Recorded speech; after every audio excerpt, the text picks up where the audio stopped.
The date was May 13th, 2022. That was the day I decided to watch the first episode of JoJo's Bizarre Adventure while I was on a school field trip because I'm an antisocial punk.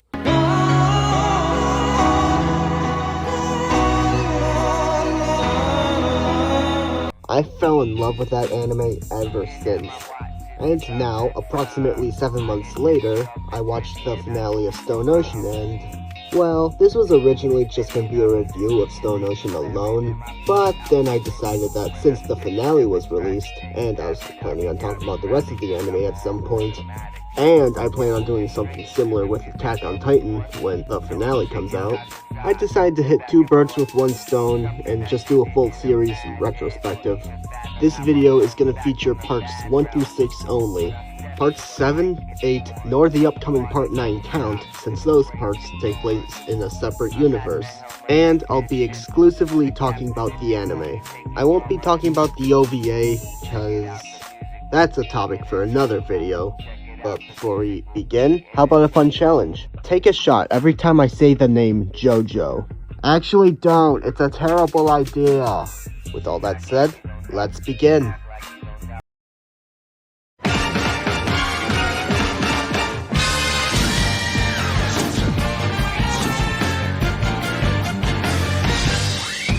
What better way to start than the one that started it all?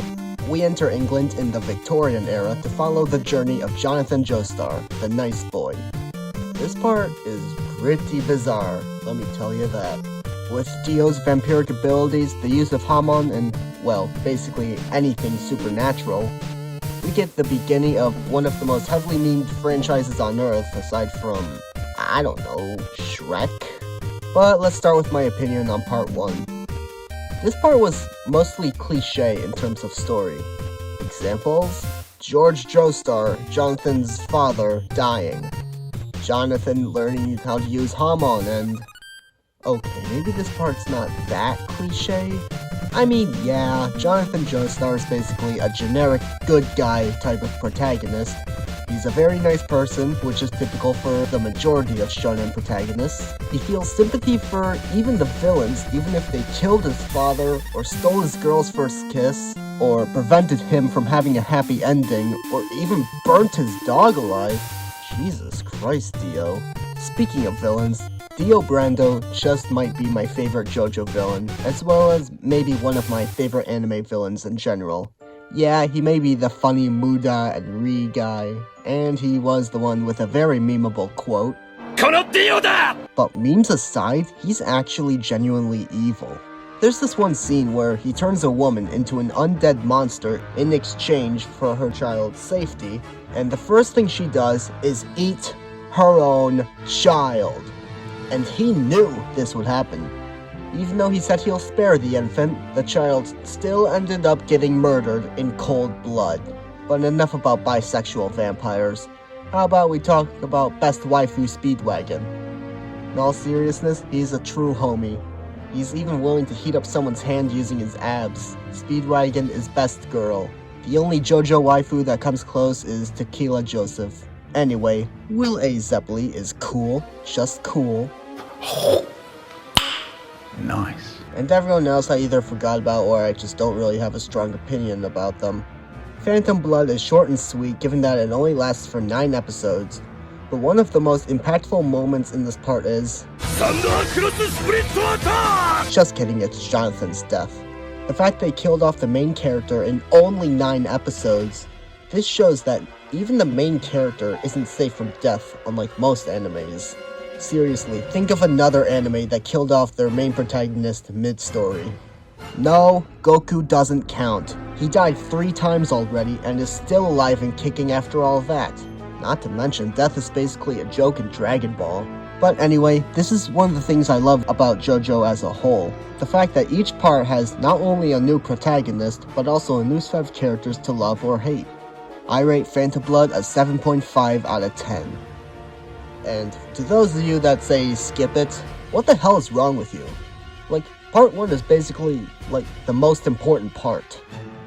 But anyway, let this sink in. The entirety of JoJo's Bizarre Adventure happened solely because one English boy had a shitty father, was raised in poverty, and became evil as a result. But yeah, Jonathan's death was emotional since he held his evil adoptive brother's head in his arms as they died together. Or so you thought. But first...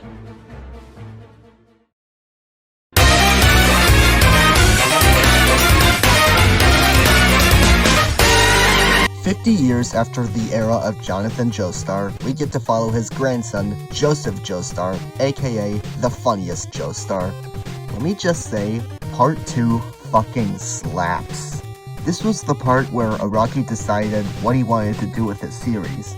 A multi-generational bizarre adventure, with each part having a different cast and setting. Battle tendency is weird, and it knows it's weird. And I guess the same can be said for the rest of the anime. Anyway, this was the first time we got to witness the famous Joestar technique. And it's the first and only part where we get to witness the superiority of German science. You utter fool! German science is the finest in the world! This story can be best described as a dramedy in which there are tons of both comedic and emotional moments. Again, that is basically JoJo's Bizarre Adventure as a whole. But let's just focus on part 2 for now, starting with the main cast. Joseph Joestar is, again, the funniest Joestar, and probably my favorite Joestar of all time, at least in this part. I mean, come on. His reaction when he found out Lisa is his mother is priceless, especially after he peeked in on her while bathing. Actually, his reactions in general are just downright hilarious. Examples being when he saw his mother's buttocks,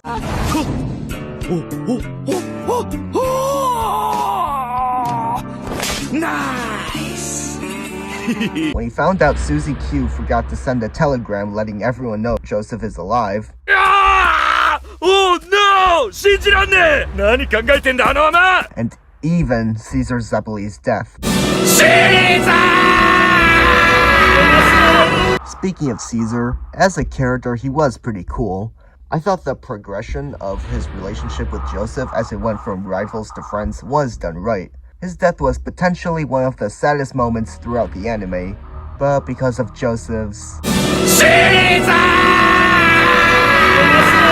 I couldn't really take his death as seriously as I would've if this wasn't so damn memeable.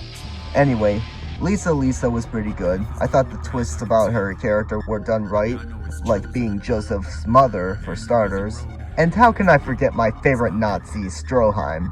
He's pretty based. Our technology is the guidance! Okay, enough about the good guys. The Pillar Men felt like a natural progression after the vampires and zombies in part 1. I mean, come on, we go from zombies and vampires to ancient, superhuman, and possibly homosexual men. AC/DC was alright, as he didn't really stand out compared to Cars and Wamu, but he was cool.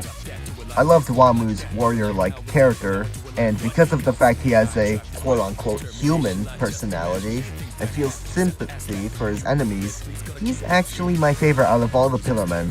And Cars was pretty cool too. And that's all... Oh yeah, Santana. Honestly, I kinda forgot about his existence until I started writing this section of the script. Also, damn, the Pillar women be bad though. Anyway, I rate Battle Tendency an 8 out of 10. Before we move on, can I just mention the fact that Joseph is literally the only Joestar that lived to old age? At least from what we've seen thus far. Also the fact that literally everyone that was in part 1, and possibly part 2 excluding Joseph, is dead. Okay, now we move on.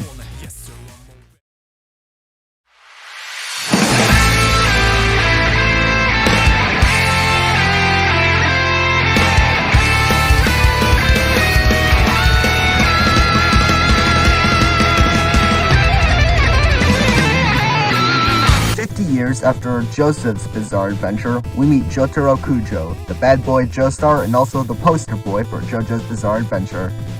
Hamon is permanently replaced by Stans, in which I 100% agree with that decision. I mean, look, Hamon is cool, but you can only go so far with something like that.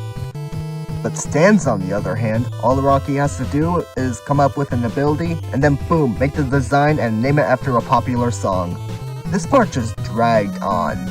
There are a total of 48 episodes, which was split into 2 seasons, each having 24 episodes. And each episode is basically the same thing. The Crusaders encounter an enemy stand user. The Crusaders win. The Crusaders move on. And don't get me wrong, the stands are cool. Except for Alessi, I hated him. But the thing is, when it comes down to it with the tarot cards and Egyptian gods, they should have just done one or the other for this part. But things start to get intense once the Stardust Crusaders enter Dio's mansion in the last few episodes. But the majority of this part can be summarized in one sentence. Me and the boys go into Egypt to kill a bisexual vampire who can stop time. And there were times where that actually worked out. Like the secret best friend handshake between Kakyoin and Polnareff over an underwear joke. And that's all I can really think of at the moment since this part was so long. This part also has some hilarious moments, like the fact that Egypt doesn't have good toiletry, and, well, basically everything involving toilets. So you wipe your ass with sand? Including the fact that Polnareff was forced to lick someone's shit, and the fact that he can't find a decent toilet are a few examples. But yeah, the best part of Stardust Crusaders, aside from the comedy, is the last few episodes, mainly because of a ton of major deaths, and Dio. The final battle against Dio was cool and all, except for the ending. The fact that Star Platinum can apparently stop time because it's the same stand as the world makes it feel like a complete asshole. But I guess Araki couldn't think of a creative way to take out an OP character like Dio at the time. But enough about the story. Main cast, bad boy Jotaro Kujo is a solid character. He also disrespects thoughts since they only like him for his looks, and I really respect that about him. Hell, he even badmouths his mother even though deep down he actually cares about her on the inside. You're such a bitch. Okay. And Joseph Joestar's back again, and about time too. And while not as great as he was in part 2, he's still pretty funny with his English. Oh no! Oh my god! Oh god! Oh shit! Son of a bitch! What I like most about Joseph is that, for the most part, he actually remained the same. I mean, yeah, he was a bit more serious, but he still has his quirks, like his hilarious reactions for one. Examples: when he called Polnareff a toilet licker, when Maria's boob expands, and so on and so forth. And now for my favorite MILF hunter, Noriaki Kakyoin, also known as the funny Rail guy.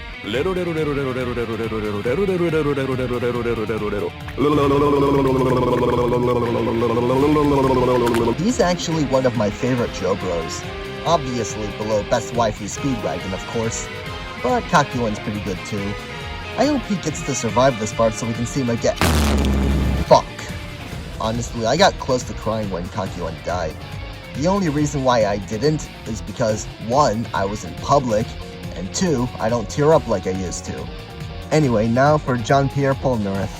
At first, I didn't really care too much about him, but like basically the rest of the Crusaders, he grew on me. He's basically the comedic relief in this part, and I'm glad he's one of the Stardust Crusaders that actually survived in this part. Muhammad Avdol was cool. I actually fell for his fake-out death, like I'm sure everyone else did, and now I was shocked by his real death since it was so sudden and out of nowhere. Iggy was okay at best.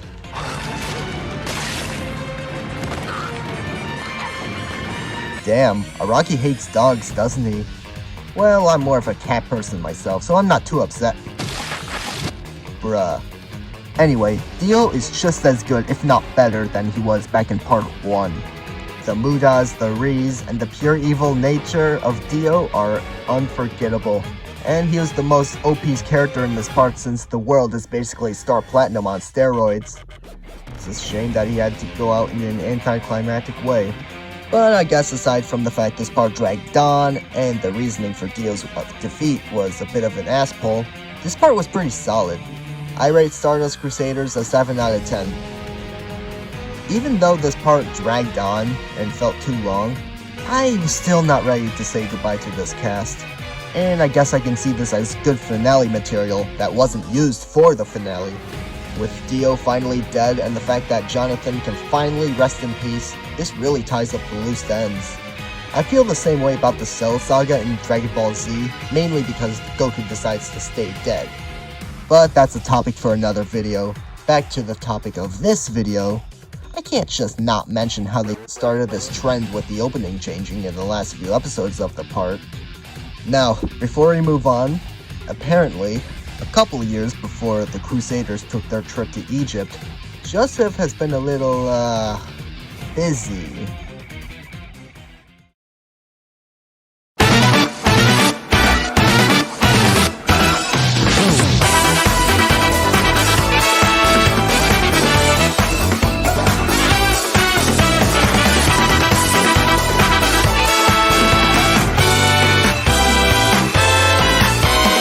Now we go to the bizarre summer of 1999.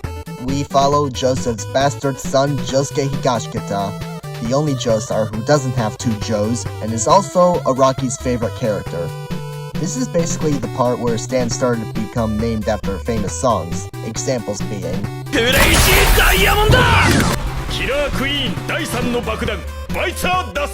The art style has a bit of a change, like seriously, why does Jotaro look younger than he was in part 3?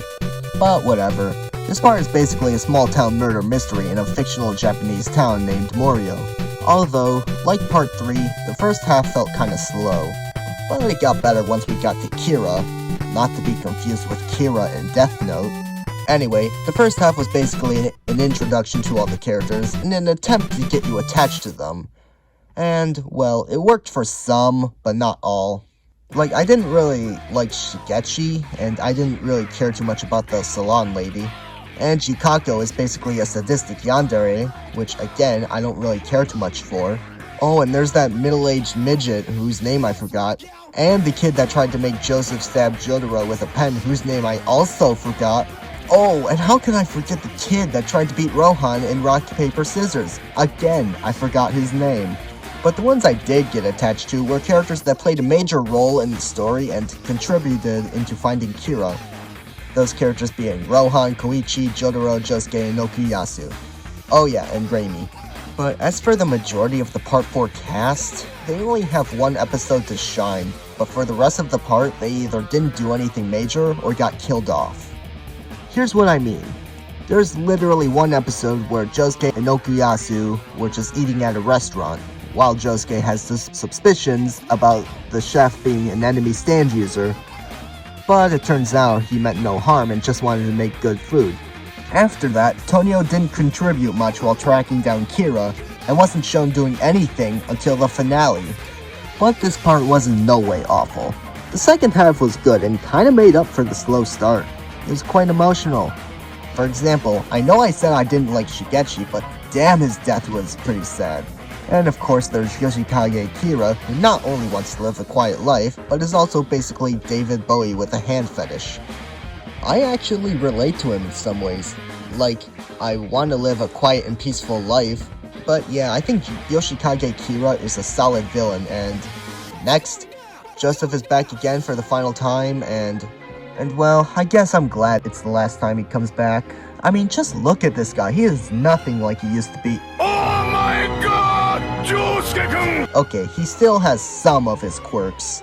But look, I know Araki said he was alive in part 6 and all, but what could he have done? He would have just gotten in the way during parts 5 and 6, I'm afraid. But enough about Joseph. Josuke is the closest a Joestar has ever gotten to being like Jonathan Joestar. As long as you don't insult his hair, he's actually a pretty nice guy. But I hate how he got overshadowed. Like, come on, Jotaro literally stole Josuke's kill, and all Josuke did was weaken Kira. Speaking of Jotaro, he kinda remained the same for the most part. Now for my personal favorite, Araki's self-insert, Rohan Kishibe. I don't know why he's my favorite character, at least in part 4. I guess it's because he's kind of a dick, and I relate to him the most. And also, I don't mean to brag or anything, but I'm something of an artist myself. You know something funny? He could have ended the part early with Heaven's Door. He could have used it to either kill Kira or have him turn good, and that would have been the end. I also thought it was cool how he was mentioned for the last time when Pucci started accelerating time with Made in Heaven. And there's Koichi. He is such a reliable guy. But yeah, those are really the only characters in this part I have strong feelings for. I rate Diamond is Unbreakable a 7.5 out of 10. Not terrible, but it had a slow start, and I guess the second half improved it a lot. Last thing, Great Days is one of the best anime openings I've ever heard, and I'm sure you agree as well. Anyway, before we get to part 5, let's just say Joseph wasn't the only one who is busy. Nuh-uh. My man Dio has been getting plenty of bitches.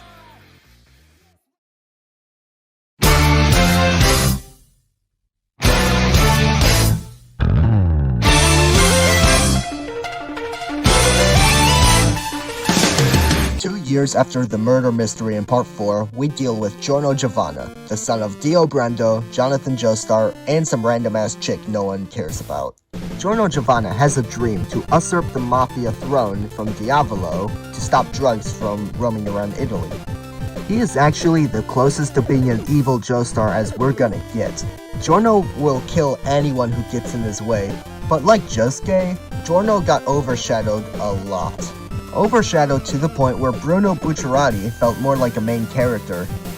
But unpopular opinion, I didn't think Giorno was boring. I mean, come on, the guy literally drank piss without hesitation. Now he's basically the most OP character in JoJo's Bizarre Adventure. Anyway, this part actually slapped. Diavolo was a solid villain. Like Yoshikage Kira, Diavolo didn't have a clear motive. Just wanted to live a life where no one knew his secret. At least until he discovered the stand arrow. Also, is it just me, or does his shadowy figure kinda look like the Team Rocket boss Giovanni? Anyway, Jotaro and Koichi were kinda just there. And I thought that was for the best, mainly because Jotaro would have stolen the spotlight again, and Koichi would just continue to be a reliable guy and also steal the spotlight. But I was fine with Polnareff coming back, even though he technically died in like 2 episodes. Which was a pretty sad scene as Polnareff thought about the Crusaders before his death. But yeah, he didn't steal the spotlight. He didn't steal the finishing blow from Giorno. Enough about the characters for a moment. I think Golden Wind handles death better than possibly the rest of the series. Like starting off with Abbacchio's death. Unexpected and unpredictable. That's how death is. Now to Narancia's death. Completely uncalled for. But that's how it is in reality. And as for Bucciarati, okay, that one has been predictable ever since he fought Diavolo. But in a way, after that fight, Bucciarati was already dead, but he was still alive? It's kinda hard to describe, but if you watch this part, then you probably understand where I'm going with this. This is another reason why I'm glad this part didn't include the part 4 cast. Like if Josuke, for example, went on this bizarre adventure, Bucciarati would have survived this part, which would have caused this part to lose its tension. Anyway, everyone else is cool or whatever. I kinda wish this part explained what happened to Fugo at the end, so it didn't feel like he just dipped when Bucciarati and crew betrayed Diavolo. From what I've heard, he was originally gonna get killed by Giorno, but Araki couldn't bring himself to write something depressing like that at the time. And yes, this is the same guy who basically killed off pretty much everyone in part 6. But one of the main questions is, did Fugo stay in the Mafia when Giorno took over? According to a YouTube commenter, sometime after Diavolo's defeat, Giorno recruited Fugo back into the Mafia. I don't know if that's true though. Anyway, I don't really have much left to say about this part, so I rate Golden Wind an 8 out of 10. It has its flaws, but it's still great nonetheless. I'm glad Giorno didn't return in part 6 because, let's be honest, he would have soloed Pucci even with Made in Heaven. Even though it would be kinda interesting to see his reaction to the other sons of Dio. Who am I kidding? He probably would have just killed them, let's be honest. Besides, it would end up just like part 4, in which Jolene would lose the spotlight thanks to Giorno. Besides, apparently Araki couldn't think of a creative way Made in Heaven could beat Gold Experience Requiem, which, yeah, that's honestly fair. Yes, Gold Experience Requiem is that powerful. And I know what you're about to ask. Can he beat Mastered Ultra Instinct Goku? And honestly, yes, I think he actually can. don't at me. But yeah, that's all I have to say about this part. And now, onto the 6th and final part of JoJo's Bizarre Adventure.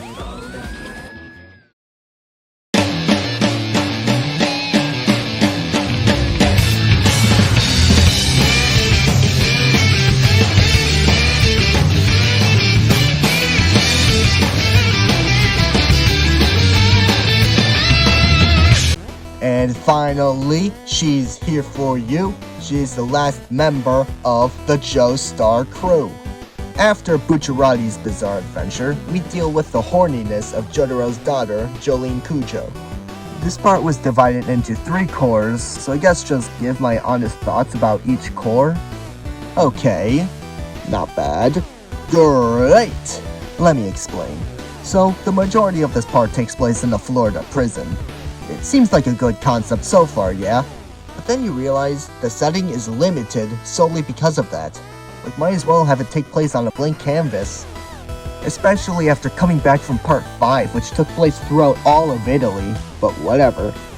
Jolene is falsely accused of a hit and run, but thanks to a greedy lawyer and Pucci, she ends up getting a 15-year sentence in Green Dolphin Street Prison.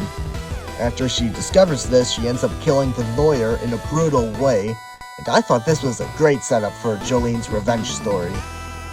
But a few episodes in, Jotaro gets thrown into the mix, and now Jolene has to cover his memory disks. That's when she starts to fall flat. She doesn't have her own goals. She just devotes herself to save her father. I mean, let's look at Giorno.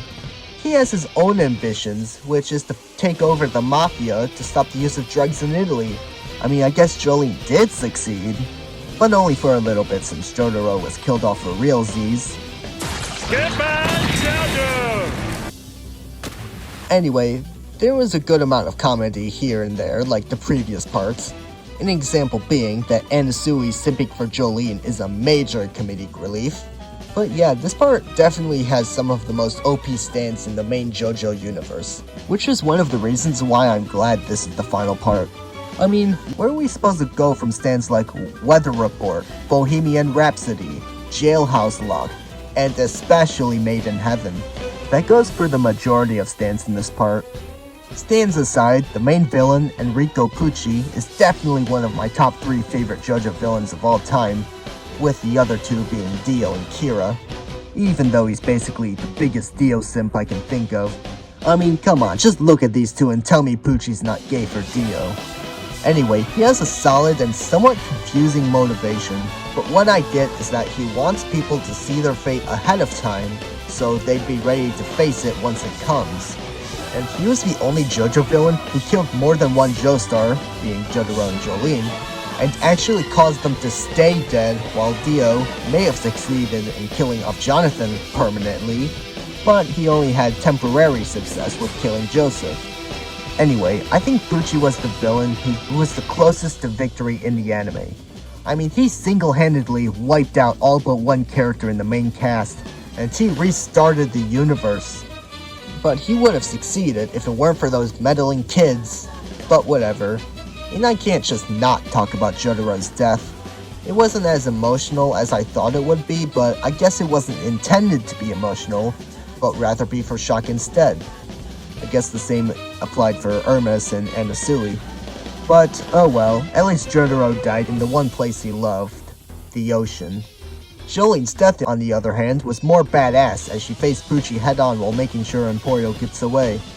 Honestly, I don't know whether to feel happy that Irene and crew finally get to live better lives because Pucci was erased from the timeline, or sad that Jolene and crew lost what they once were. I guess just call it bittersweet for now. But I love how in the very end, Roundabout played with the silhouettes of the characters in the past parts. I guess some people were disappointed that there wasn't a teaser for Steel Ballroom, but that's fine for me, honestly. But yeah, I rate Stone Ocean a 7.8 out of 10. The majority felt just like any normal JoJo part from part 3 onwards, but the last few episodes improved it by a lot. With all said and done, JoJo's Bizarre Adventure is definitely one of my top 5 favorite animes out there. The anime as a whole gets a 9 out of 10. But yeah, I've been hearing stuff like Steel Ball Run is like the best JoJo part thus far. I just started reading that manga, because if it does get an anime adaptation, it's probably not gonna be anytime soon.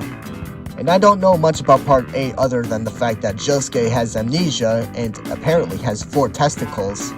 So don't spoil part 7 onwards, please and thank you.